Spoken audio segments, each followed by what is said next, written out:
head is in the camera. How are you all this evening? Thank you all for joining us. Little by little, as you all come in, we'd like to just say, Happy Thanksgiving season. It's the season. We ain't there yet, but it's the season. I know everybody's probably, trying to figure out where they going, who living room they're gonna be in this year. You know, what outfit you need to put on to go to the living room, all that type of stuff.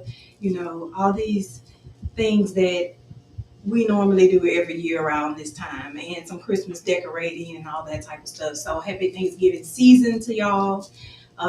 It's good to be back, and I guess I kind of crashed the other night on everybody with a particular topic, and our executive producer decided today was going to be the day that we came back. So thank you all for coming back to Passing for Perfect. Y'all thank Nala. Nala is the executive producer. She is my master assistant, my executive producer, my production manager, my stage hand, all that good stuff. If you are watching us on Instagram right now, y'all, Instagram decided to take away my live producer for some reason. So we are actually streaming from 2 different platforms. So if you're on Instagram and you're watching, can you let me know? Give me a thumbs up that you can hear us and that you can see us clearly. Because Instagram did something with the app and the desktop version where you can actually go live, and they took it away. So sorry. I'm working on it. Hopefully they'll update it back and we'll be good. Once again, I want to say hello to everybody. Thank you all for joining us again. I know it's been a minute. We've been doing a lot of things. We've been putting in a lot of work. It's a lot that's going on that we haven't had a chance to talk about. We're not going to try to talk about everything that we've missed over the last year. But we are going to try to get as much going as we possibly can. Today's show is centered around. Well, I'm gonna let her do this because she popped in. If y'all caught our live a couple of days ago, you saw she waited until I took my bedtime medications and decided she wanted to go live. So that's what we ended up with. Bedtime medication. Okay, so again, for those of you who may be new to us, I'm Kynisha Grinner. This is my husband, Corey Grinner. Our little duo is called Passing for Perfect. Those of you that already know us, thank you all for joining us again. The other night I came in and I was saying that I saw a clip that was where LaToya Luckett's friend / kind of therapist said that she wasn't going to let her give up on marriage because she knew she had the gift of the wife. And in the comment section, someone was like, kind of trying to figure out what she was saying, like the gift of the wife. And then other people were chiming in saying, well, yeah, because a man that finds a woman finds a good thing and obtains favor in the sight of the Lord and all that stuff. And I was like, yeah, that's not what she meant. What was meant, and what a lot of people don't understand, I do believe. I think a lot of people were not taught. I don't think that our foundation. I have to make sure I can't see it from here. Was from the beginning of our youth, most of us, especially for me, I saw marriage as something you do as you get older. That's what you do. You find a mate, or a mate finds you, and y'all like each other, you fall in love with each other, you get married, and then y'all stay together for the rest of y'all lives. Whether you want to be there or not, you fight, you argue, you love, you make love, and you just together. That was marriage, right? So what we did not get the understanding and the foundation that we need to go backwards, especially with the youth that's coming up today. We need to go back and we need to help the young people understand that being a wife, being a husband is a calling. It's a gift. It is God's gift. It is a calling. Marriage is ministry, as I was saying in our live the last time. Like every day that he and I wake up, the Bible says, where two or more gathered, there I will be in the midst. Paraphrase. So he and I, as a ministry, if we take that and really break it down and think about it, we should be able to come together in prayer every day and agree. And we know that God's promise is that He is going to be in the midst of that, where two or more gather and agree. And if we can join together in prayer, which is what the foundation of family is all about, it's he and I, our children, and we sending out, everybody into the world. We create the community, right? Because that's what they say. As the community is, so goes the family. It just depends on what type of families are in that community, is what that community looks like. So if he and I get together and I get our ministry together, and every morning before we get up, we can agree in prayer and set some things going. Everybody that's watching us, if we were to pray over you, for sure that's at least one prayer God definitely heard, because He promised to be in the midst of the two gathered in agreement. So it's a ministry. And I think that a lot of us, I didn't for sure, do not understand that being a husband, being a wife, it is a calling, it is a gifting, as I said, such as being able to beautifully sing, being able to be an architect, being able to do anything of a certain skill above average. It's a gift. It's a skill that is a blessing. And I know y'all can look at some marriages and see the difference between someone who has the gifting of being a wife and someone who's just wearing the title of the wife. I know some wives who are wives because they got married, and that's what you call a woman that got married, a wife. I know some husbands, they got married, and that's what you call a man that got married, a husband. But they do not operate in the gifting of that.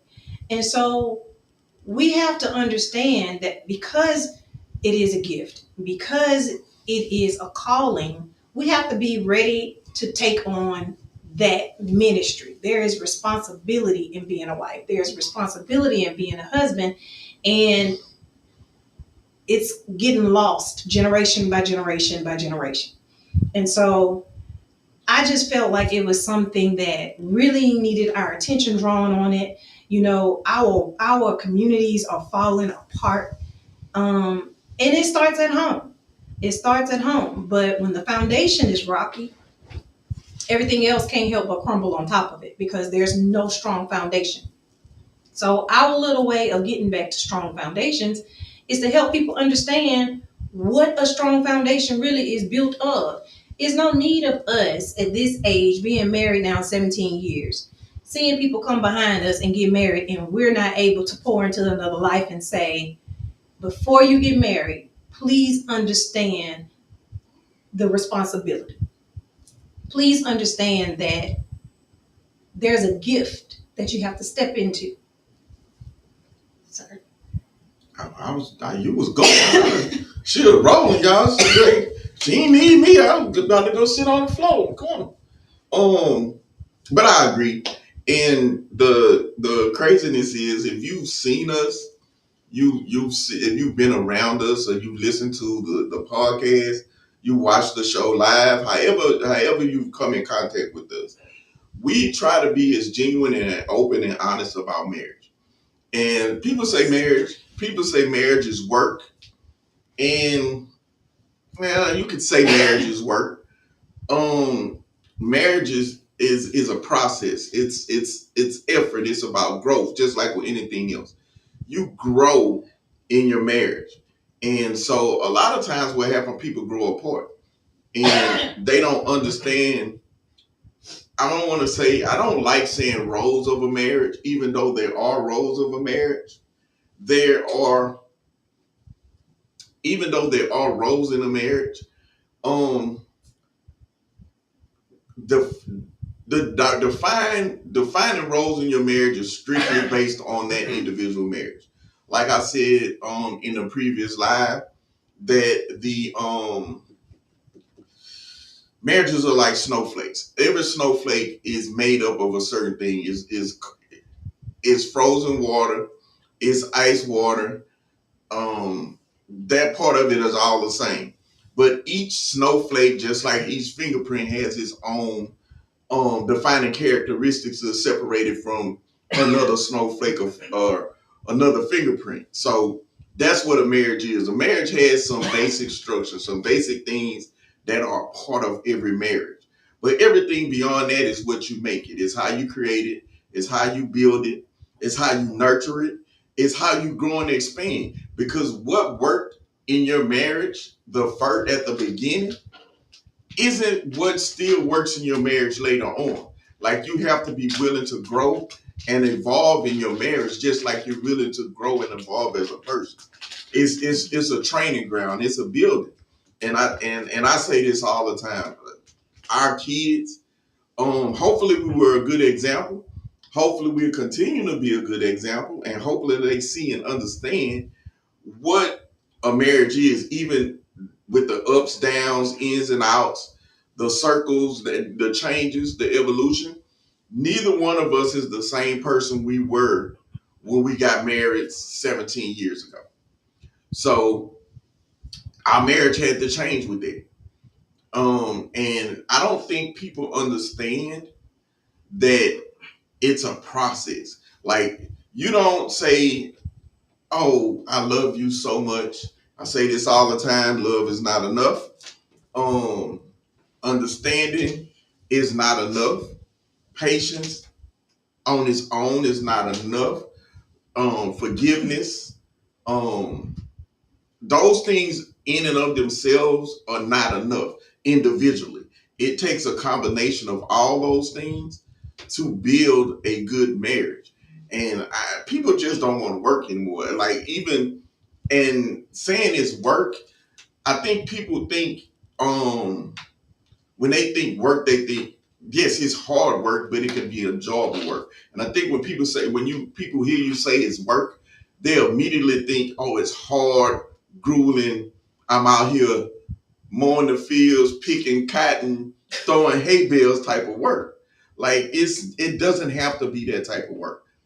It is a process of it's a process of enjoying the person, enjoying the growth, enjoying the building, enjoying the changes that each one of you go through. We've changed this marriage so many times in 17 years, y'all. Like it's crazy how much it's changed in 17 years. Everything changes. Work, going back to school, getting kids, financial issues, emotional issues, life stressors. Um, it's just different, and it doesn't have to be hard work, but sometimes it is. Yeah. And you have to take the time to be willing to work. I'm not saying be abused, be taken advantage of, all that extra stuff that people say. Stick it out. Let's not be foolish. God gave you common sense and free will for a reason. Like you don't just sit here and take the disrespect, abuse, any of those things. That's not what I'm speaking. When I'm talking about working, I'm talking about working in a genuine, healthy, supportive, back and forth relationship. Right. Just like with your friendships. The way y'all want to work on some of these friendships that I know are bad friendships is, and you don't want to put that same energy into your marriage, but you'll do backflips for a horrible friendship, for somebody who's been horrible to you the whole time y'all been friends, but you don't put that same energy. And I before we go too, well, I'm gonna go ahead and get into it. Don't go too far. Yeah, I'm not gonna go too far, but I'm gonna get into it. I think our generation has failed a generation behind us. I think that we have taken a lot of the things that we saw in our parents' marriages and marriages around us, be it siblings, older siblings, aunts, uncles, grandparents, and we felt like that form of marriage or that structure of marriage wasn't good enough. because we didn't understand what people were going through. We went through a process of seeing marriages where grandmother stayed and grandpa that had a whole nother family on the other side of town, and grandma stayed, and then we realized that she didn't have a choice. She couldn't do this. She didn't couldn't get a job, couldn't read, couldn't drive, whatever the case may be. I have a different opinion of that. And I'm on the opposite end of that. And people felt like, okay, I saw that and I'm not putting up with it. That's not for me. I'm running away from it. But what you also don't know, and we also grew up in a generation of where parents don't talk to their kids about marital things. And I'm not saying your kids should be involved in everything that goes on in your marriage, but you need to be honest and upfront and sincere and serious about things that affects the whole family. Correct. I think that when he speaks to the old marriage, and we're gonna say it like that, the old marriage of our grandparents. I'm talking about people who got married in the 40s, 50s, 60s, 70s, the old marriage, you know. When it comes to that, I think people don't want the problems of the old marriage, but they want the cushion of the old marriage. Yes. And we cannot have it both ways. Like, you can't, that might be too far. I don't want to say that either, because a marriage is what we always say is customizable. Is what you want your marriage to be, is what marriage is. You can't look from marriage to marriage to marriage and be like, my marriage needs to be like that, my marriage needs to be like that, or I wish I had that. Your marriage is what you say it is. It's what the two people say it is. Every marriage should be a fingerprint. My marriage should not look like my mama's marriage or my grandparents' marriage. It should not look like any of that. There are definitely some principles that we need to carry forward, for sure, which is just the foundation of a marriage. But what we specifically do in our marriage is on us. But I'm gonna get into both topics outside of the ministry of marriage. When I say this, it's going to be the two other things as well, because we have the ministry of marriage, meaning the calling on the two people and what that does and what it encompasses as a whole. But we also have, now we got these people with these first date lists and what it's got to be and all this other different stuff. And we have these people who have these lists of the checklist where he or she has to hit all these different checkpoints, like they going in for a 13-point car inspection, and you got to hit all of those things before you roll that car off the lot. That is a problem in so many ways. Like, I see so many people, so many men. She won't cook. She won't fix me a plate. She won't this, that, and the other. Then we have the women. Well, if you ain't coming to the table, how much money you making? Can you pay all my bills? Can you da-da-da-da-da? So you want the old school cushion, but you don't want the old school temperament of a marriage. You don't want to go through a trial and see yourself on the other side of it. You don't think grandma knew them other men and them other women was around the corner with them other children? You don't think she knew that? You don't think her and Papa ain't had a moment in the back bedroom about that other family that's around that corner? There's a reason why Papa knew to tell Mary, keep them children around that corner. Don't let them children come around here to this house. Not to churn. The churn ain't did nobody. They didn't, but Mary ain't sending them children around that corner, did she? Hey, did it happen? It didn't happen. By the time all them children saw each other, it was at Papa's funeral. Let's be real. Uncle Joe, why did the boy look so much like Uncle Joe? That's Uncle Joe's other child. Oh, so that's Uncle Joe's other child, but we ain't never seen Uncle Joe's other child at none of the family reunions. You know why? Because Mama and Papa, Uncle Joe and T. Sally, they hadn't had those conversations. They hadn't had them knockdown, drag out battles, and they had come out and presented a united front to the rest of the family. They let the other people think whatever they wanted to think, but in their house, there was an understanding. If Mary bring them nappy head children around here to my house, Joe, it's gonna be hell to pay the captain. I promise you. Now, are there situations where Auntie might not have known? I'm sure. I'm sure. There are some Uncle Joes that hid their other families very well. But let's go back now. Like I said, there were, like you said, there were families around the corner. That mean they're all shopping in the same community. The kids are all at the same schools. All these things. These people knew what was going on. It was just a certain push through that these people had. And I'm not sitting here saying that we need to be grandmother and Auntie Sally. That's not what I'm saying. Somebody gonna say that means Corey can have him a family, another family around. No, he can't. What I'm saying is, these people had a certain resolve when it came to marriage. Was it right? For me, no, because he could never have a family around the corner. And then I find out about whomever around the corner that just had a baby, and somebody say, so and so sure look a lot like Corey. Yeah, we gonna have a major problem in the Grinner house. What I am saying is that those people came in contact with real problems and they figured out real solutions for themselves, for their problems. And grandmother was still taken care of, and grandfather was still getting out there working, taking care of the whole family. And when you look back and you hear the stories, he was taking care of the other family too, and all that other different stuff.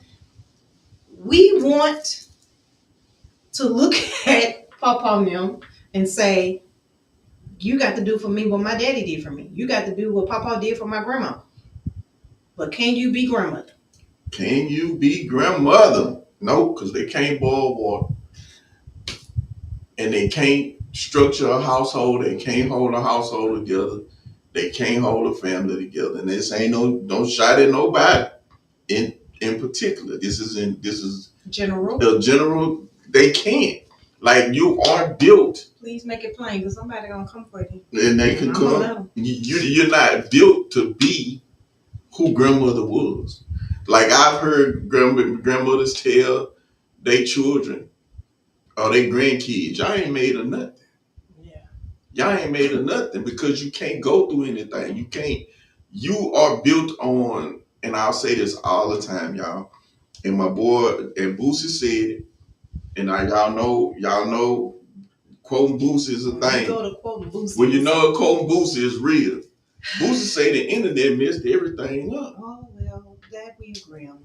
And it's like we see the best of everybody's life and none of the bad things.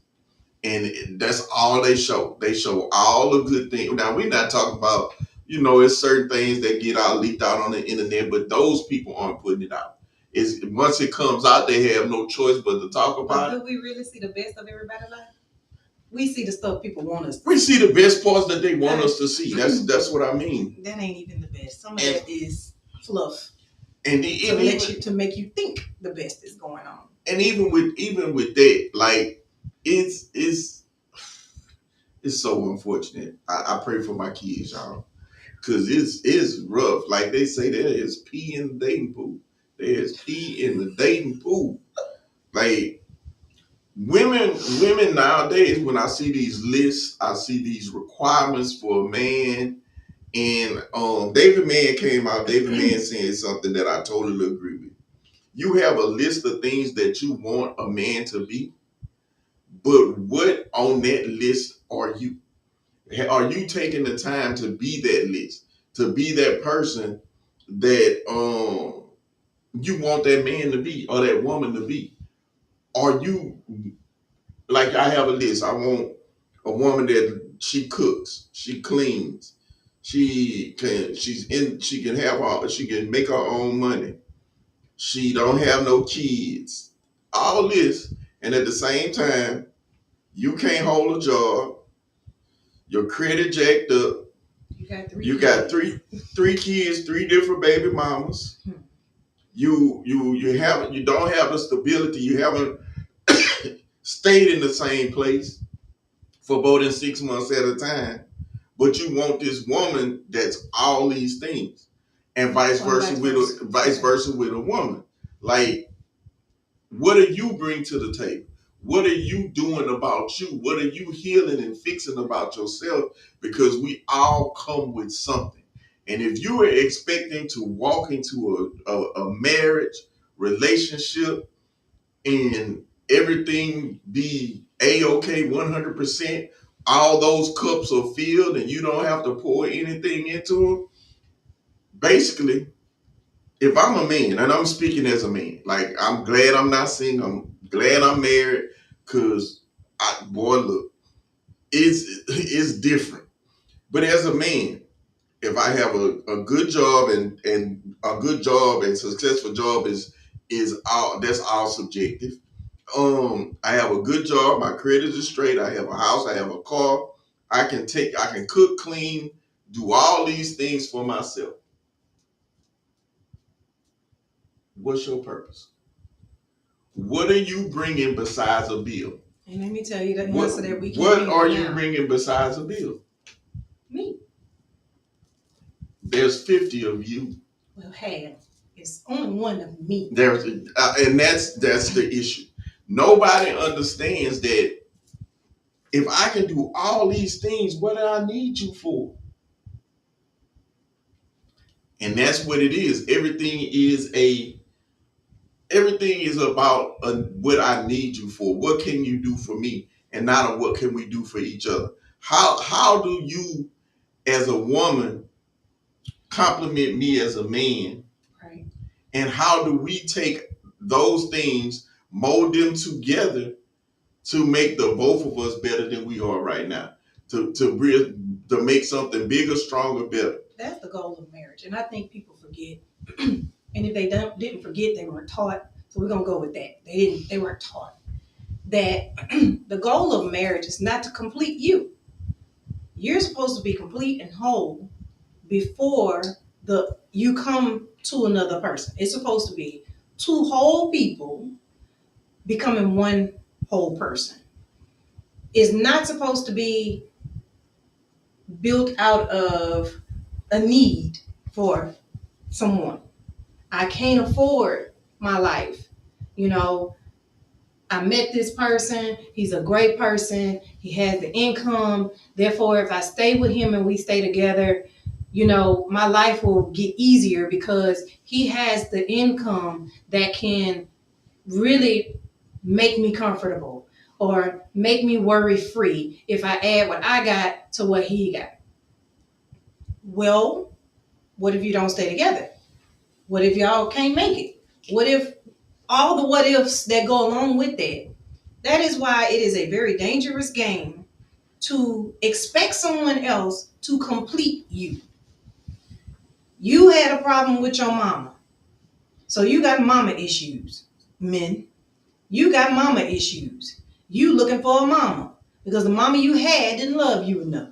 Now this woman that you want got to come in and pour all over you. She's got to uplift you at every turn. She's got to tell you how nice you look at every turn. She's got to hug you and baby you. She's got to almost bib you and feed you. Whoa. Because you didn't get all that you needed to get from your mother. You didn't get the nurturing that you needed from your mother. And now you're looking for a woman to put that love in your life. Wrong answer. Wrong answer. You got daddy issues, ma'am. You didn't have nobody to put no structure in your life whenever you were growing up. You didn't have that stern male figure in your life when you were growing up. And you get out here and you didn't have a man that said, a father who said you were beautiful even when you weren't. You didn't have a father that said, not today, we ain't doing that. You can cut all that crying and hollering and yelling out. We're not doing that. You didn't have a father that said, push through. I know you're hurting. I know you're mad, but it's okay. It's going to end. Push through. You didn't have that sternness on that side. And now you out here mad at every man that a man, an actual balanced man who steps to you and gives you some structure. Not gives you structure as if you're a child, but presents with some structure as in, you are not about to cause no abrupt craziness in my life. If you're gonna be in my life, you can't do all that stupidity. You can't look to have this. You can't look to have that. You can't look to act this way and be in my life or expect me to be in your life. And now you're mad because he won't be a yes man. We got to get these things healed. I don't have no yeses for you. Not the yeses that y'all be looking for. And then y'all don't want to let the people go. Y'all don't want to let the people go when he won't be your yes man, but you want him. But you want him to change into your yes man. Will you leave that man alone and let him be free? And let him go and be with some woman that can take him in his wholeness until you get yourself straight, and then you can get someone else when they come along in their wholeness. Leave that woman's son alone. You are not ready for him. You cannot make somebody just because you done found somebody and they got everything checked off that you want, but they aren't doing everything exactly the way you want them to do it. So now you're going to break them down and make them do the things that you want them to do. No, ma'am. That's not how that works. Let him go. That's not your person. Because nobody should have to warp and turn into a whole other person I shouldn't have to make you happy. Do a metamorphosis to be in a relationship with you. Ma'am, sir, I'm sorry. I don't mean to direct that at just a woman, but even men. Women cannot turn themselves inside out for you to be, you don't want to let her go because you've decided in your head, this is my person and she got some things she need to change and she gonna have to change these. No, she don't. No, she don't. She can just go on. You know, it's more, what you say, it's 50 other me's out there. Mm-hmm. It's 50 other yous out there. She don't have to change for you. It ain't 50 other me's out there, but I know what you mean. And that's y'all know what I realized?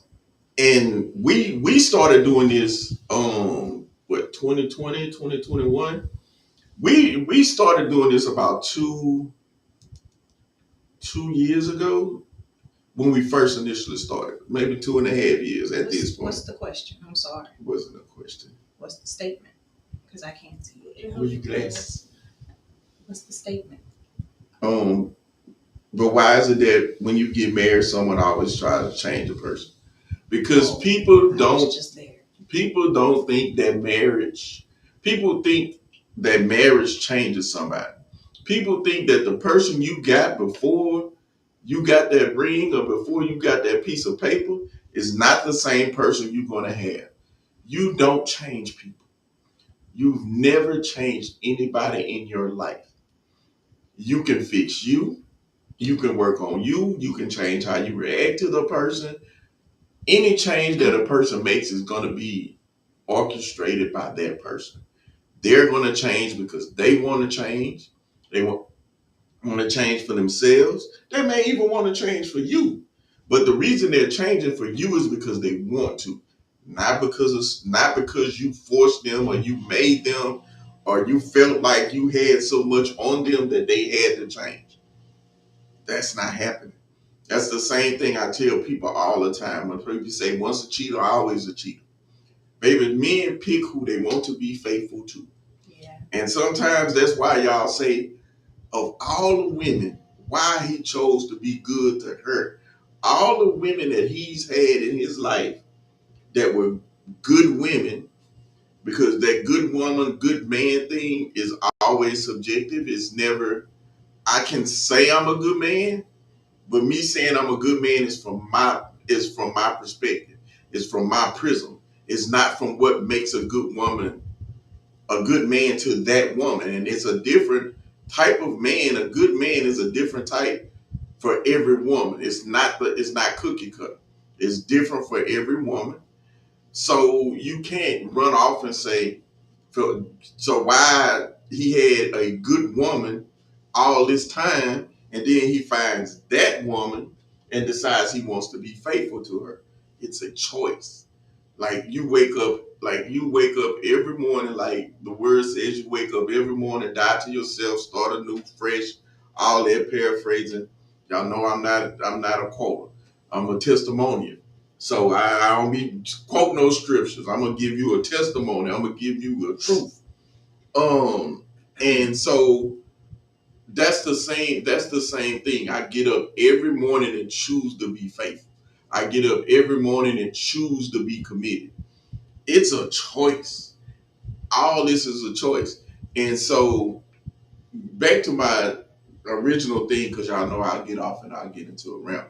My original thing was about, I think that we see so many podcasts, video shows, and the like about relationships. And everybody's a relationship guru now. Everybody is a relationship expert. We don't pretend to be relationship experts. We're not trying to be relationship experts. We're telling you from our own experiences what we see. And I see a lot of these shows that put everything into a generalization.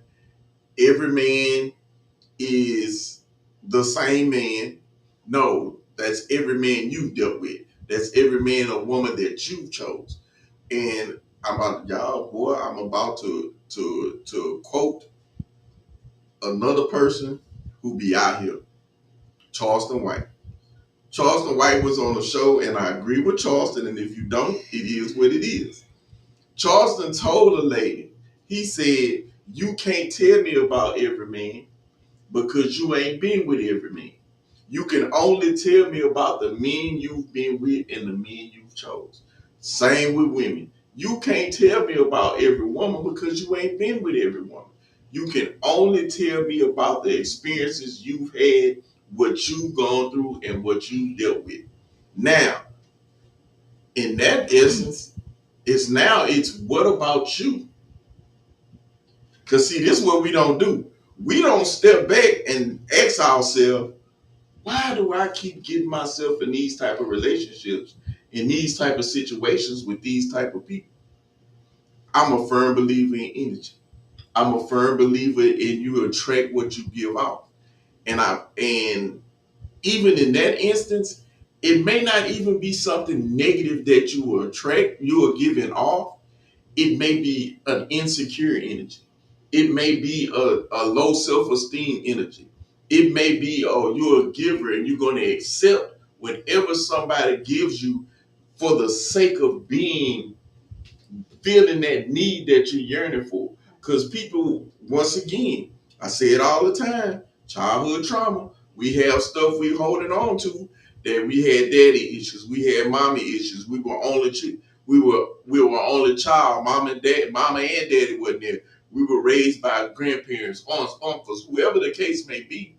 It is some type of childhood trauma that has molded you into the person you are. And if you haven't worked on that, that energy draws like energy. If I'm a man who is searching for a woman who doesn't have the voice, the strength, or the ability to stand up for herself and put me in my place, I'm gonna always be searching for the woman who's a victim, or the woman who is just not gonna stand on her own. The dependent woman. I'm gonna look for somebody who's dependent. I saw earlier today, somebody shared something that said women know that, paraphrasing because I can't remember it directly, but basically to say, women, you are enough. Like, it's nothing wrong with you.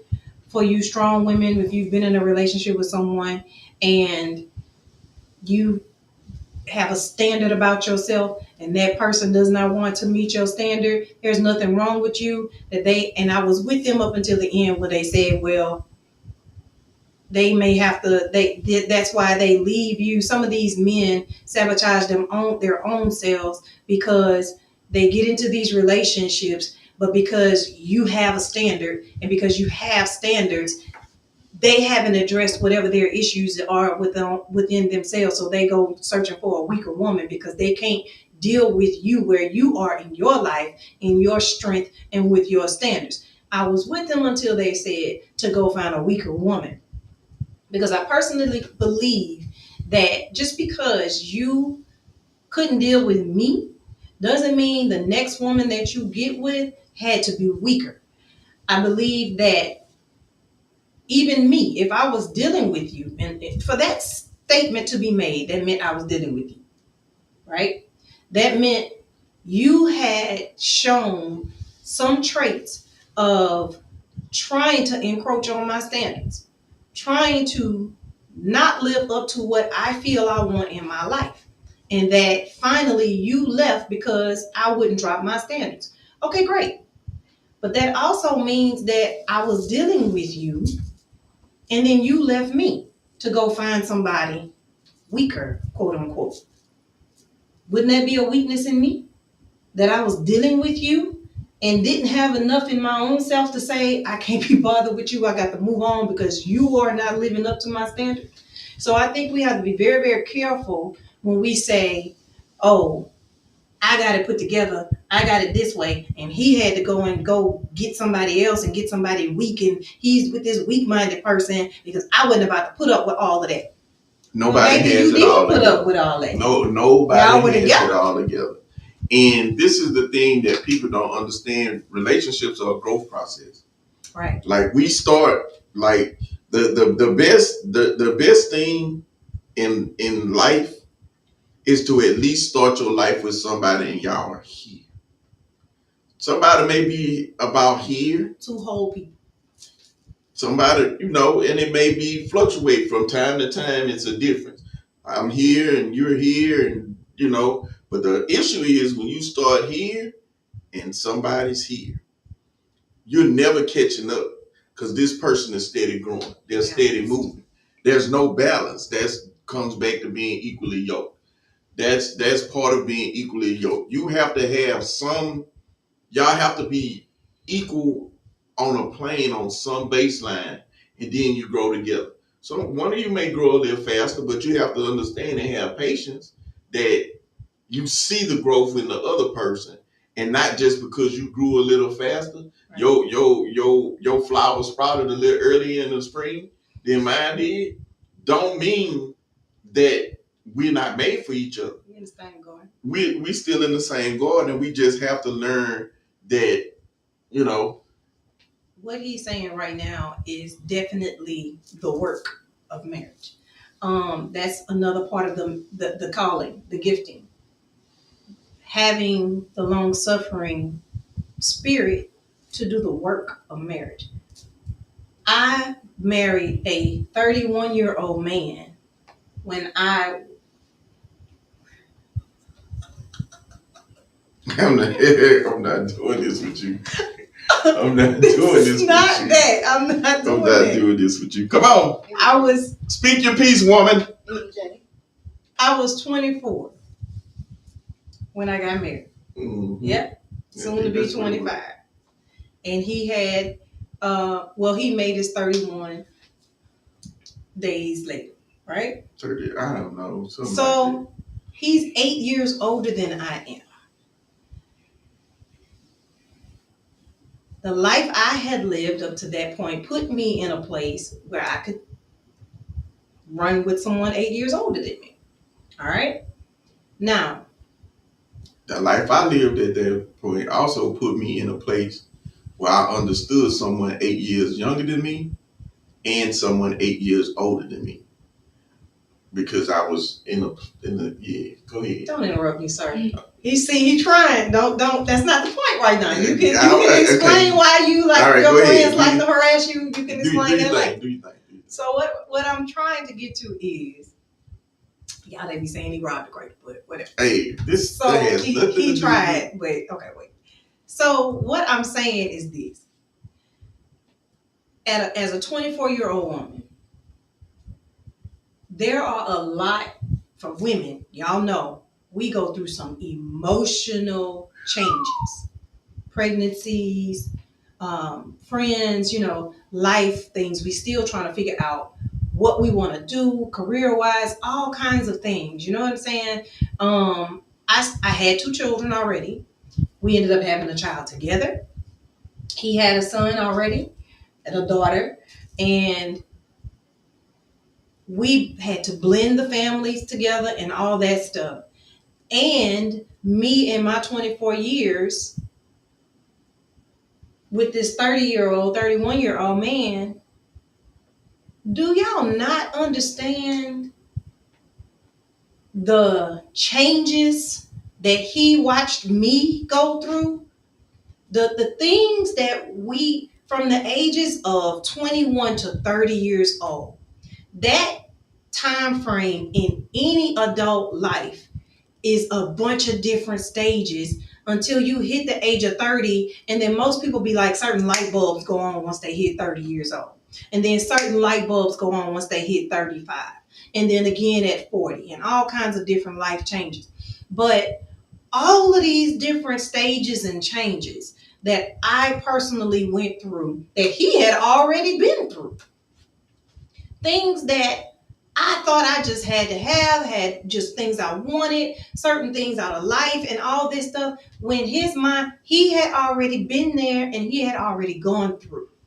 Then there were things that I knew for sure I wanted out of this lifetime that for him as a man just wouldn't, whatever, you want it, but it ain't, don't make or break nothing. But it was a make or break to me.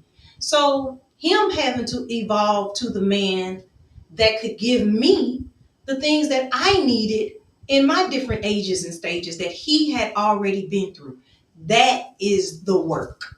That is the gift of long suffering between a husband and a wife, that the ministry of husband and wife and the calling of the husband and wife that people do not think about before they get married. That we don't teach the generation behind us that you're not just out here getting married just to say I'm a wife. And you're not just out here getting married just to say I'm a husband. Because the person you married on day one is not the person you have 5 years later. Mm-hmm. It is not the person you have 10 years later. Mm-hmm. And if you're expecting that same person that you walk down the aisle with, you are not ready yet to accept that calling. That ain't happening. You are not yet ready to accept the calling or the ministry of being married. Man. Because if you have an expectation of this person never changing, you can kill that, right? Just go on and keep it moving. You're not there yet. You're not ready yet. I just thinking, just sitting here thinking back, like y'all, like we transparent. We talk about a lot of stuff, and as we go on, y'all hear us talk about a lot of things that we don't mind talking about or sharing. Like this, we could write. We probably could write a book, and the things that go on, like. It's a lot of looking yourself in the mirror in a marriage. Self accountability. It is a lot of looking yourself in the mirror in a marriage. Self accountability. And when you have to look yourself in the mirror in a marriage, the reflection of what you see is not always pretty. And until you can learn, and Sabrina said this earlier about healing. There is a natural healing that takes place when you get married. And you don't understand going from a caterpillar to a butterfly until you get into a marriage, because it molds you into something you never thought you would be. It molds you into something you never thought you could accomplish. And I think a lot of times we show people the bad part of marriage and TV shows and blogs and messy TV, like I like to call it, like ratchet radio, whatever. We like our ratchet TV. Hey, and we as humans, we like disaster. We love a train wreck as humans. It's something in us, innate in us as humans, that we love a train wreck. The issue with that is that we don't want to look ourselves in the mirror and accept the things in that relationship that are our fault to why our spouse reacts to us the way they do. Right. Like, we don't take the time. We listen, but we don't hear. Like, we hear, but we don't listen. I said that backwards. I heard what you said, but I'm not listening to what you mean. And we will, or we listen to respond, or we listen listen to to respond. comprehend. And comprehension skills are very important. A prime example, today's next Monday. Generation. Today's Monday. We had a drag out fallout Friday and Saturday. But Monday, we're right here and we're able to sit down, we're able to talk, we're able to share with you all because we've learned how to have those tough conversations, right, when one of us feels the type of way about something the other did. And if you don't take the time to mature and say, hey, when I say this, this is what I mean. And when I say, like, I have a phrase, I'm not gonna tell y'all my phrase because because y'all might see us in the midst of something, y'all hear me say that, and y'all gonna be like, ooh, she didn't touch me. But I have a phrase that she knows that when she hears this phrase, woman, you done went too far, and I'm on the verge of grabbing you by your wrist. It's time to reevaluate. Let's slow down. You done did too much. And she knows this, and sometimes we get so caught up in ourselves that we forget the feelings of the other person. Right. And that's the thing about marriage. People are so, let me not say just people in general, all of us, not excluding anybody who's born into this world. They say we're born into sin, we are born into selfishness. We are selfish. We are about us from day one, from birth. It's about us. They're the two, I tell people all the time, the two strongest instincts that you have are your sexual desires and your self-preservation desires. Those are your two strongest instincts as humans: self-preservation and sexual desires. That's why they preach about not having sex until your marriage, because once you get it, it ain't no turning back. It's like once you turn that switch, it's no turning it off. And it takes a strong person to be able to turn that switch off. Same thing with self-preservation.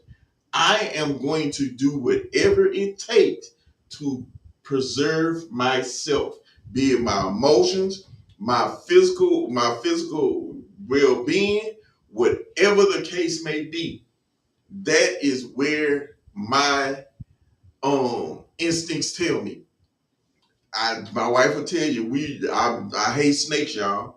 We were walking on the trail and I saw a snake and I turned and started going in the other direction.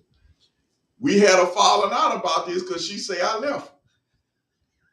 What I'm telling her is, I'm the head of the house. I'm the leader. I'm the pastor. The shepherd of this flock. When the shepherd turn around and go in another direction, the sheep should follow. We can talk about later what's wrong. But once again, I had to learn in a different situation. I'm supposed to grab a bait. There's a snake up there. I'm trying to protect you. Let's go back this way. Now this man turned on the trail and walked away. He ain't say nothing. He ain't try to explain. He ain't grab me by my arm. He ain't do nothing. That boy turned around. What's the number one rule? Opposite way. The number one rule. You didn't run though. Of black people. You just turned around and walked the other way. I turned away. I turned and speed. I went a couple of steps. I'm like, yeah, you see, she got to be focused, paying attention to her leader. That's what I'm talking about. Focus. You got off track. So you got off track.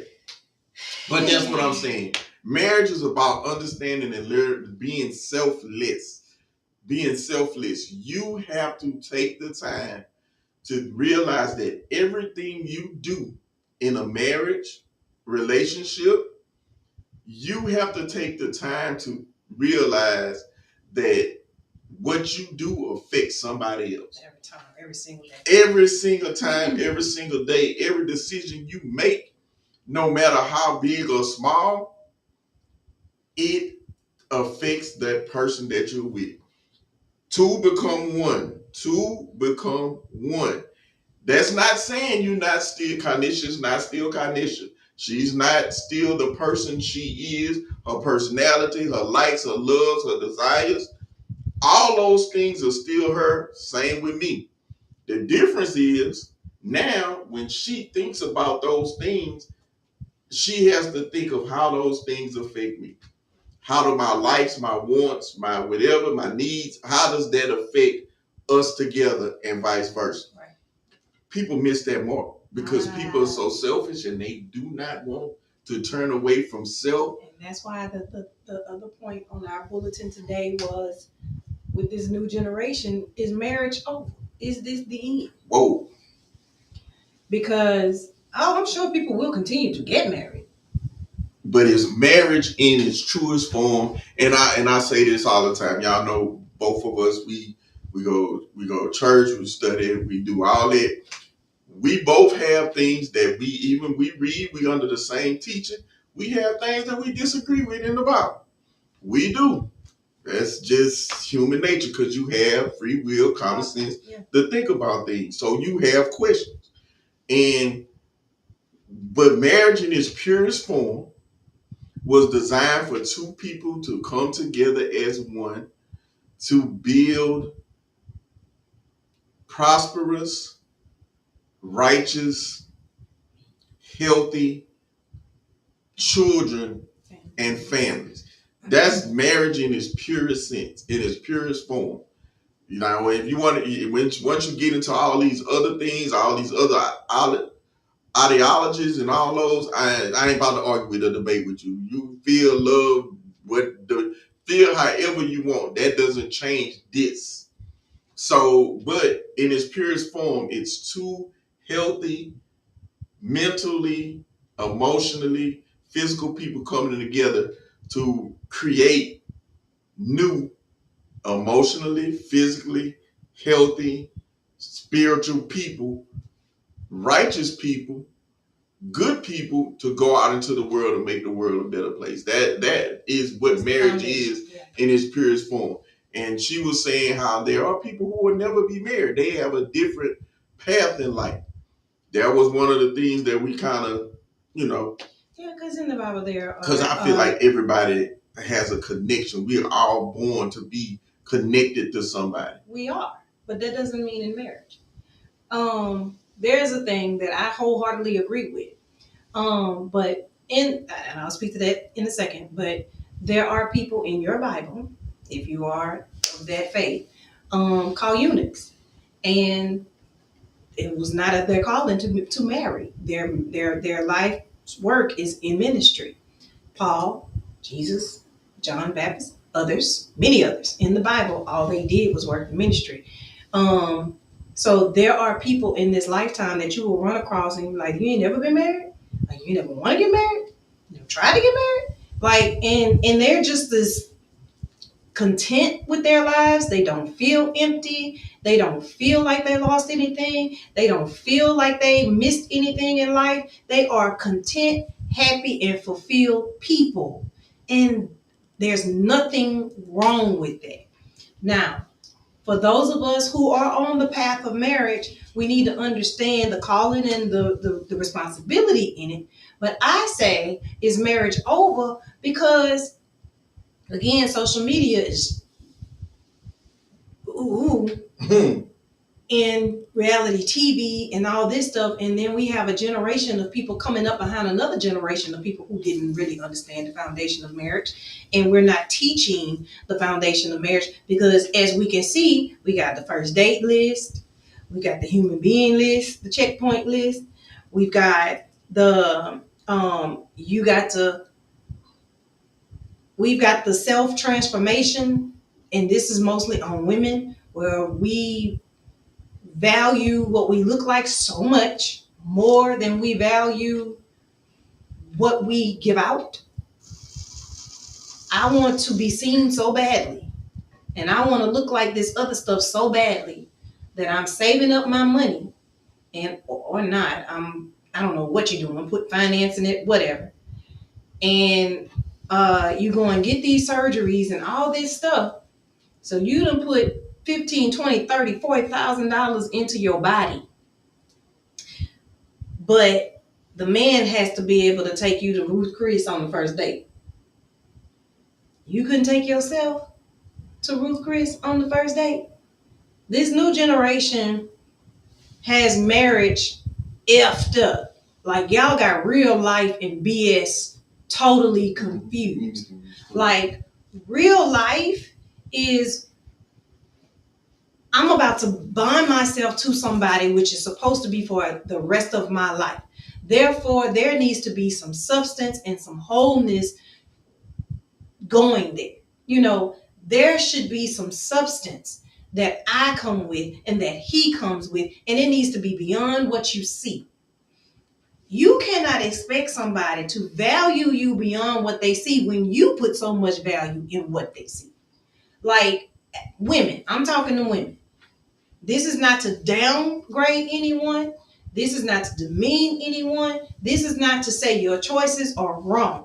What I am saying is the choices that you made, you put a value on a particular thing so high, so much so that you spent X amount of dollars doing it, that you turned it into a party, you turned it into a thing, and then you wonder why people can't see you past that point. Yep. The Bible says where your treasure is, there is your heart also. So if your treasure is in your ass, then so be it. Don't be surprised when somebody else finds that as the treasure too. Everybody's a fan of ass now. I'm just saying, I'm not trying to be derogatory. I'm not trying to talk down on anybody. I am trying to get us to think, ladies, fellas, when it comes to the ministry of marriage and understanding, like, I'm trying to get us to understand that there are some things that we have to go back and we have to see. I want to apologize to our Instagram people. We lost y'all for a moment there because Instagram only allows you to do it live for 1 hour. We not fancy, so yeah, that part. But and like even with men, we value things that don't matter a lot also. But I also want to hold. I try to make men hold themselves accountable because as men, we set the temperature in the room. Like we set the foundation, we set the structure for what our household, our relationships are going to be. And if we're not taking accountability, we're not putting our standards at a level that those women have to reach the standards that we have set forth for the women that we want in our life, then you're going to get what you get. Same thing with women. Women, when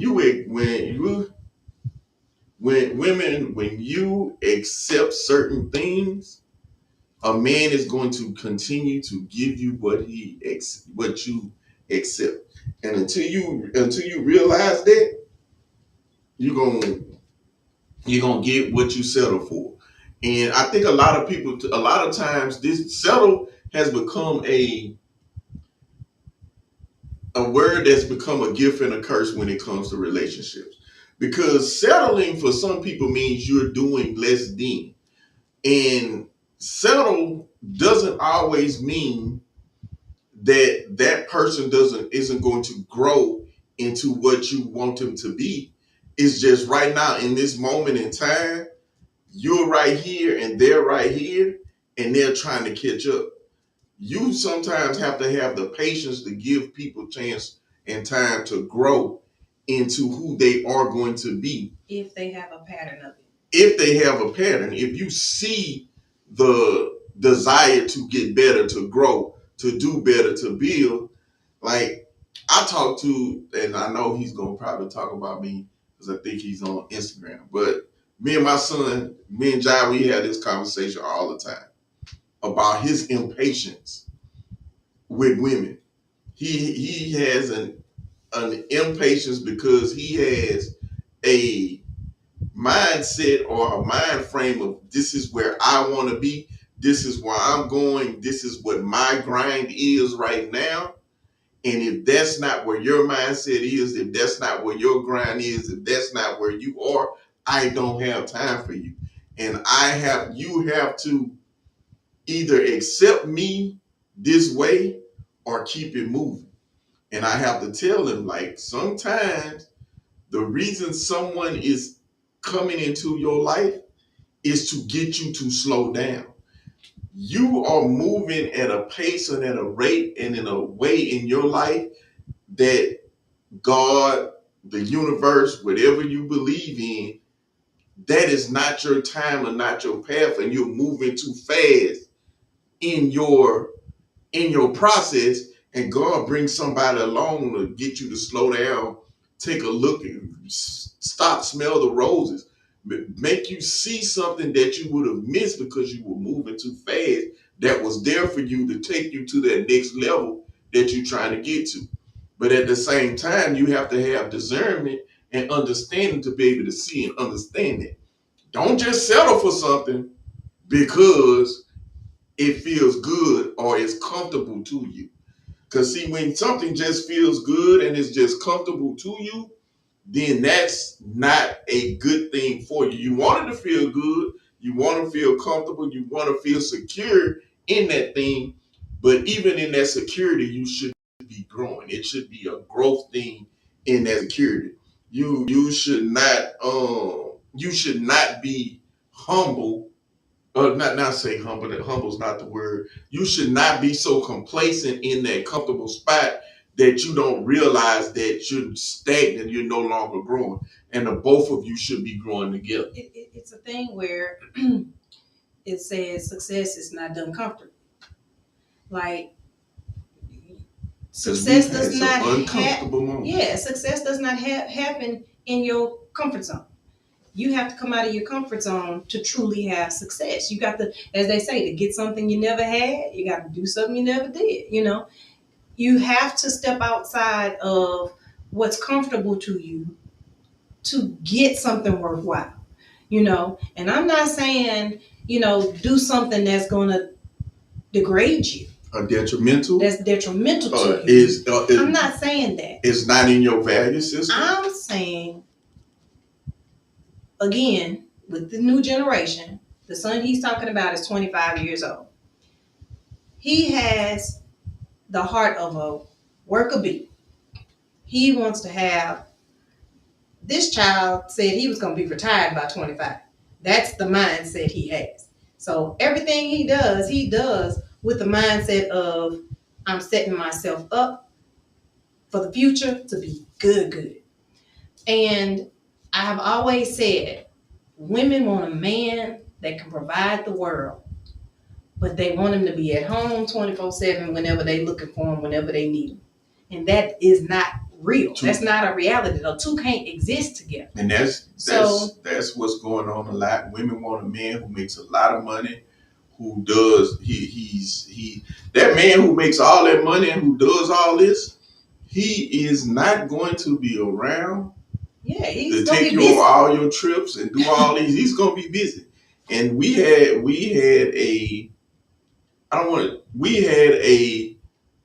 probably a mutual level of resentment between each other in that thing, because it was like, you have to give up something. Like, you either, it's time or money, one of the two. Either you're giving up time for money, or you're giving up money for time. If I'm going to be working 16s and be gone all the time, all at work, so you can have all the lavish things you want, don't also complain when I'm tired, or I can't get off, and I can't go on every vacation, and we can't move around like you want to. You have to understand the life you chose, and sometimes you have to make a decision. Because everybody ain't gonna be 1%ers. I feel like when it comes to this generation, these new people, like I call them, these new children, they have watched too much doggone TV, and not enough people write the reality they need to be looking at that's around them.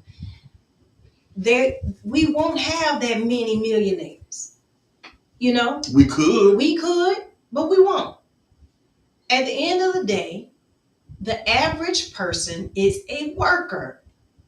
And you're not going to have someone all the time. For the good majority of us, we got to work. And life these days takes two people to make it happen, and to make it work, and to make it worthwhile.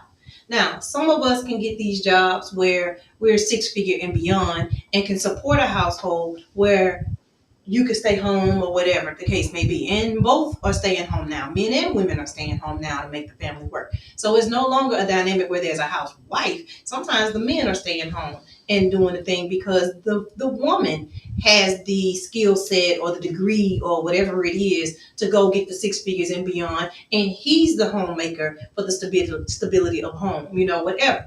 So again, it's whatever your customary marriage looks like. Nobody's down in it. But the point is that people have to work in order to have certain things in life. And I think too many of our young women and our young men are looking at reality TV these days, thinking that this is the life we need to look at. The name brand this, the name brand belt buckle, the name brand shirt, the name brand shoes, the name brand everything. Like we brunch every weekend. We got the diamonds on the pinkies. We got heavy medallions. We sitting up at the brunch. We taking pictures in front of the neon sign at the restaurant. We got all these different things going on, and it's like we going on. You spent all your check this week to do all of this stuff that you saw on TV. We going on a trip every other month. We in the Bahamas and we in Miami. We in Dubai. And you mad if you can't find somebody that can do that for you. And it's baby, it's not realistic. It's not everyday person realistic. And that's like when people get like people with money struggle to date because everybody isn't in their tax bracket. And the people who are in their tax bracket are just as busy or they're already in relationships.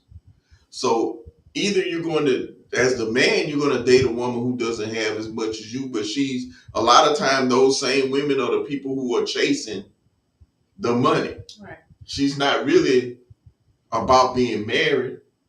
While we're there, let's say this. There's a who was he? NBA player, former NBA player. Yeah. Who has a wife who's now on. He just found out she's on OnlyFans.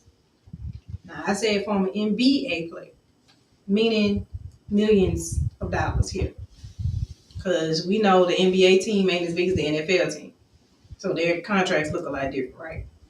So we have the NBA player who has a wife that is now back on OnlyFans because the money wasn't coming in anymore to support the lifestyle that she had grown accustomed to. And you know the first thing that I said as a wife was that she dropped the ball. She dropped the ball. She didn't do her job as a wife.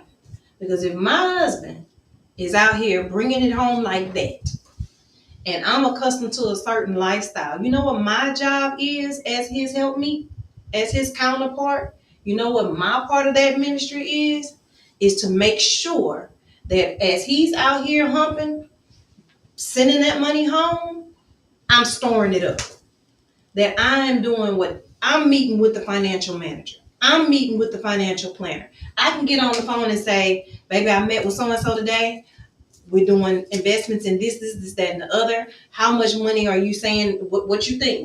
How much money do you think we need to put aside for investments this year? Like, how much money do we need to put? Because if I'm not working, but I'm growing accustomed to a particular lifestyle, then I better be doing something to secure that lifestyle. That's my job. Okay? I might not be working outside of the house, but I better be working, which means I need to be making sure whatever he's not doing, which would be on the home front, I'm doing that. That is now my job. So you're bringing home the money, but I better be meeting with the security. My job is to secure the future. His job is to go out there and get it. So if you go out there and get the future, I need to make sure it's secure. Not just out here spending it up, and now I got an OnlyFans page because my lifestyle is being interrupted because the money ain't coming in no more because he's no longer in the NBA. That has to be the biggest failure as a wife that I can see. I still, y'all, I understand. I agree with what Kynisha says. I do. My whole thing is they both have had a lifestyle that they loved and they splurged and they live with the Joneses and cause yeah, he ain't been in the league for a minute. So, and we've all know the stories. Most times, NBA players, the average NBA career is like 4 years, and before you 30, you're done in most cases. And a lot of them end up broke for that very reason. No bad financial advice. Nobody in the household is thinking of the future beyond the NBA, beyond that money that they're getting right now. And I say this, y'all, this was a publicity stunt. Her OnlyFans, he pretended not to know about this OnlyFans, but she has a Twitter, um, she has a Twitter account, and her OnlyFans link is on her Twitter account and on her Instagram. So anybody who's gone to her Instagram bio over the last year and a half, know this woman has an OnlyFans. And my job, her page like that. I don't care. Any of my male friends out there, I'm letting y'all know. If I go on your wife page for whatever reason and she has her OnlyFans, I'm letting you know. She got her OnlyFans. Be snitching. I ain't snitching because I'm a support. I'm gonna sign up. I'm gonna see what's going on there, and I'm gonna help y'all out in a financial way. I'm gonna be a financial support. Like I ain't trying to be y'all struggling, and so I'm gonna be I'm gonna be a silent donor that support the membership monthly. But the point is, I thought it was a publicity stunt, y'all. I really think he knew, and the page wasn't doing what it needed to be doing.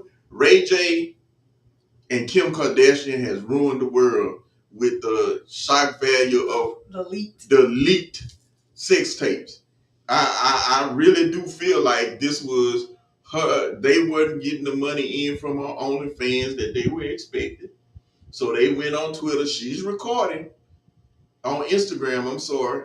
She's recording him finding out that she has a page. He doesn't seem as upset if I would have been if I would have just found out Kynisha has her OnlyFans page. I would have been a whole lot more upset, and she wasn't too distraught about the fact that now she was like, "It's your fault. You didn't take care of the money, and this, that, and the third," and she was blaming him and all this. Yeah, that part.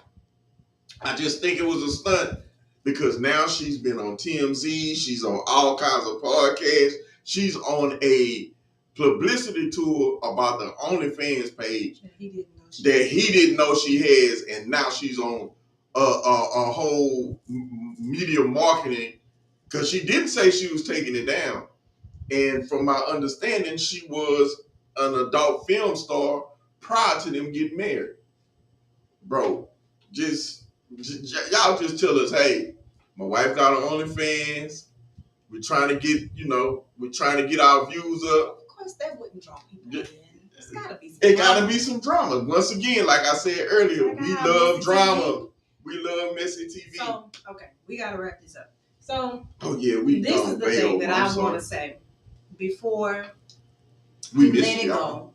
We missed y'all. It's been a lot of things. We got the Israel-Palestine thing going on right now. We had Carly Russell. We really could have got in here and talked about her because they still ain't found that baby. We got, all these different things that done happened. What else happened? We got Keke Palmer and Usher, and Keke in the outfit and the boy. Like it's been a lot of things that have gone on this year that we definitely was like, we need to get back in the building. Like we really need to get back in this thing. But this thing I think was so much more important because it affects everybody. It's kind of a community thing, how marriages are going now in this day and time, and why they possibly could be going so bad because these two, because they are, they don't have the foundation, they don't have the knowledge, they don't have the understanding of what a marriage really is. Folks want to have that, these baby showers and these gender reveals and these wedding receptions and stuff have gotten to be such a big commodity, but you're forgetting what's at the foundation of all that. You actually have to stay with this person. You're supposed to actually be in a relationship with this person. Like, you about to have this 40, 50, 60, $70,000 wedding, $1 million wedding, as I've heard some people say. You know you got to still be with that person after that, right?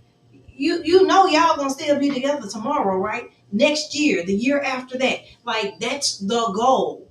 Not to you going out here, you spending all this money and splurging for people to talk. Like, To I look don't good care. for somebody Y'all else. could have just simply said all they had was finger sandwiches at that Y'all wedding. And 17 years later, we are still together. We didn't have finger sandwiches. I'm just saying. The wedding is for the people. Like, people are really doing too much, and they are forgetting or not being taught what your role really is and what the responsibility of marriage really is. It's cute. All of these proposal videos and the setups that people are doing is cute, but it won't sustain a marriage. You have to know that I'm ready for the responsibility of a marriage. You got to know that you're ready for that because it is a responsibility. And just because divorce exists does not mean you should automatically say that's an option. If it don't work out, I'll just get divorced. That shouldn't even be in your mind. That should not be the first thing that comes to mind. Well, I mean, shoot, people don't get divorced. I won't be the first one. I won't be the last one. That is the wrong mindset to get into a marriage. I tell y'all this. We got engaged. I asked twice, y'all. She told me no the first time. But we ain't gonna talk about that. That's still kind of, what I'm saying. It hurts me to 17, 19. Tell the people what you want so we get out here. But we got engaged at 4 a.m. with no ring. Like, hey, legit. Let's get. Hey, I want to marry you. You want to marry me? Legit. And we went and picked our rings like the next day or the next week. I don't remember when it was, but yeah, we got engaged. No rings, 4 a.m.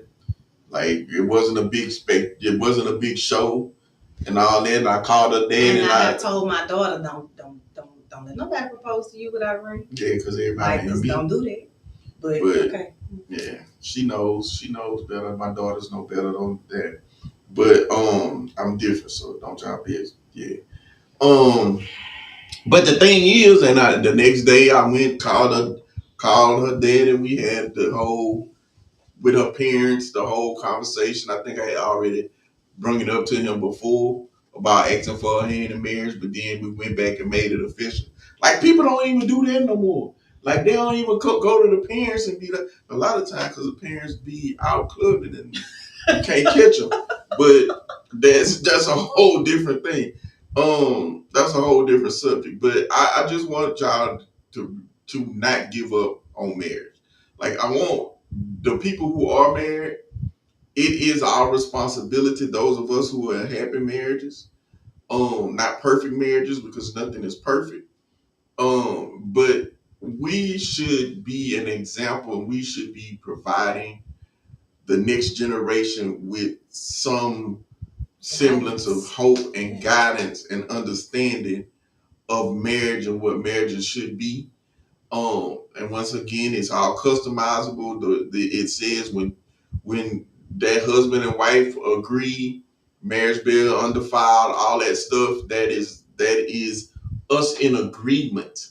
Like, it's not I'm doing my own thing and you gonna accept what I'm doing and vice versa. It's we sit down, we come to agreement, we come to an understanding, and we make a way and we move forward in that way that we've made and we've agreed to. We got so far beyond, I forgot to bring up our siren words that a lot of people don't like to get into, and I guess we'll have to get into that another night. But understanding, like he's saying, the customizing your marriage, being submissive to one another. Ooh, that's a trigger word. That word hurts people's feelings like to the core, but it's necessary. Being submissive to one another. Yeah. People only read part of the verse, and people don't understand the full ministry of it all. Like, he's submissive to me, I'm submissive to him, but he is the head in this house. Okay, so, and I'm naturally submissive. I'm not get in there and make me a sandwich submissive. I'm, baby, this month, I think we need to do so and so or whatever, and I think that's gonna set us up for. And I'm like, all right, cool. That's submission, and it's We're gonna have a automatic. conversation about it now. It's not It ain't like clubbing over the head, caveman. That's not what submission is. But got to bring that up, but some other time maybe.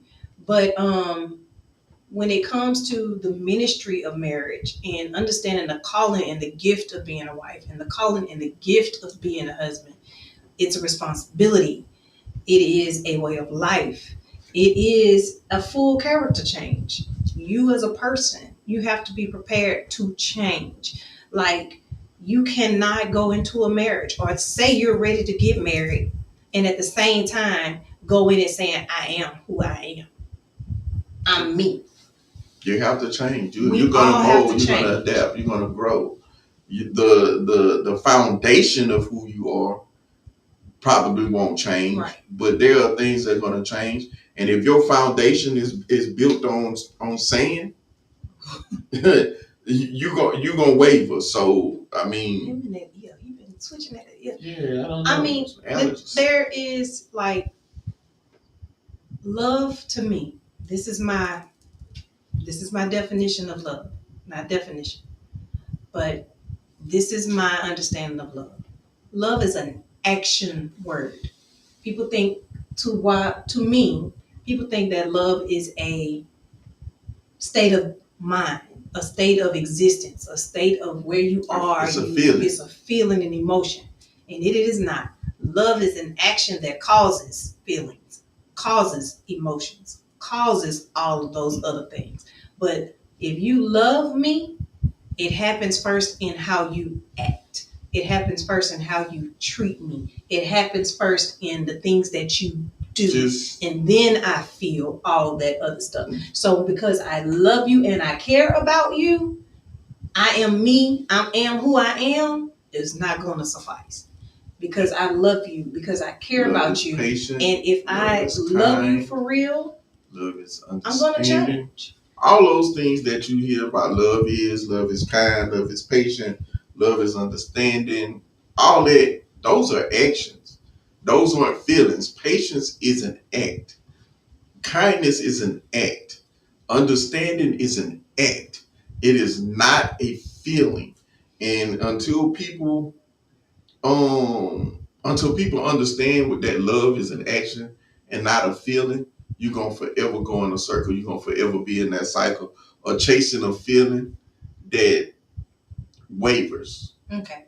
So let me leave us all with this last thought process for those that are still dating or trying to date or have little ones, younger ones that are in our influence.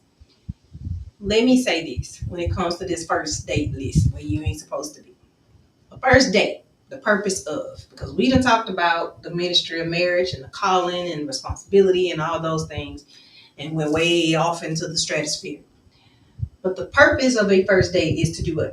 Get to know somebody. Get to know somebody. I don't even know if I like you.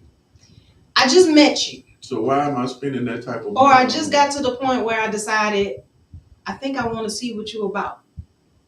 We can go have coffee and talk. Why is the Cheesecake Factory not good enough? Why is Starbucks not good enough to do that? What you should be doing is going somewhere where the two of you can get to know one another. And I understand not going to the movies because you can't talk in the movies. It's dark in there. I can't even see you. If I say something, I can't even see if you made a facial expression that I should be afraid of. We're not going out to the club or nothing like that, but we're going to go somewhere where we can sit and talk and get an understanding of each other. The only thing you should be on the first date is safe. Yeah, so eat before we go. Get an appetizer and some water. You need to be somewhere that the two of you can communicate. Lobster and steak, and you ain't never ate lobster, lamb chops, none of that in your life. Trying to get a doggy bag. Sir, can I? You. Okay. So. Go home, feed your kids all home. I feel like he just had a flashback that had nothing to do with me. But we need to be encouraging the younger generation what a first date and dating is really all about. And you're dating. You're not in an exclusive relationship. So if you see him out on a date with somebody else tomorrow, don't go make no scene and act a fool and all this other stuff. You're dating. That's what dating is for. To find who you want to then court, to find who you then want to marry. So I think we just all need to go back to the foundation of what relationships and stuff are really, really all about and have a good understanding. Because I think the art got lost somewhere down the line. You need to be, your first date needs to be somewhere public, it needs to be somewhere safe, and it needs to be somewhere well lit where you can really absorb who you're sitting across from and who you're talking to. So you can really get an understanding of who this person is. Did they come dressed appropriately for what we said we were going? That tells me something about the person. Can they talk? Is it a strawberry library type of situation? People just may have a speech impediment. If he got to do, so be it. But I'm just saying, because I can't do it. You know I can't do it. I can't go specifically know it. I can't do it. I'm sorry. Okay, y'all. She about to do too much. I'm just saying. Like these are things that people need to be trying to find on the first date. Why you worried about is the plate $200? Like that ain't your concern. You have time to get there. You will get there. People don't want to date no more, bro. Everybody wants everything instantly. I want to meet you Monday, sleep with you on Tuesday, and then we think about going out and having dinner or hanging out again on Wednesday if Tuesday night went the way I hope. Like, yeah, we go straight from 0 to 100. Yeah, like it's really bad. Like I don't even know if you're worth a Ruth Chris date. See, this is a whole nother conversation. Stop. Let's go. We're gonna pause right here, y'all. Mm-hmm. Like, subscribe, share. We are back. We are going to be Mondays at 7. I know it's football. And I'm giving up football, Monday Night Football, to talk to you people. So it's love. It's love. You people. But like, share, subscribe. You can find us on Facebook and YouTube, Passing for Perfect with Corey and Kynisha. On Instagram, it's Passing for Perfect with Corey and Kai, because Kynisha wouldn't fit. And someone said we should start doing live on TikTok. So I guess I'm a TikTok. We'll do it. You gotta have a certain number of followers. So y'all, when I post this TikTok page, share. Y'all make sure we get this like, shared. We'll get my TikTok numbers up. Videos so we can get our numbers up. So yeah, you have to have a certain number of followers to even be able to go live on TikTok. Each one reach one. Yeah. Reach back and grab some of these newly dating people and please tell them, like, pull them in. Let's get this together. Pull them in. Because y'all outlook is tough. Hey,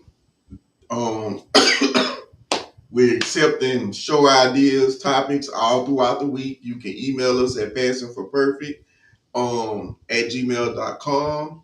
You can IM us on Instagram, Facebook, any of those platforms. Want to thank y'all for joining us. We want to thank Nala for being our production manager, being our support. We appreciate y'all. Y'all could have been anywhere in the world, but y'all chose to be here with us. Love, peace, and blessings. And good night, Grace. Good night, Grace. Turn this machine. Thanks, everyone.